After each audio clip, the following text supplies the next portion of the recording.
አጋርሽ መሆኑን ሰምቼ ያ የጥንት ወዳጅሽ ወዳጄ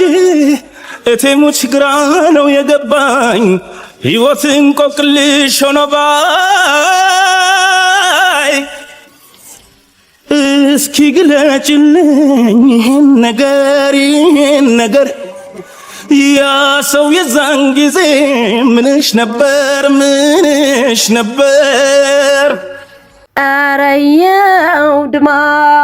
አረየው ድማሙ አሁን ምን ይሉታል ይህ አይነት ጨዋታ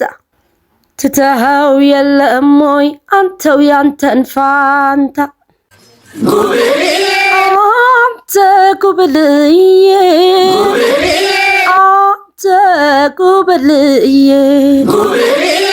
አይተኸው በሌላ ባይገባ ነው እንጂ እርቃላሚ ነበር ያንተማ ወዳጅ ዋጉማ ጎንበሱ ለምስጋና ነበር አናከሰው ስንቱን አወየ ሰው ነገር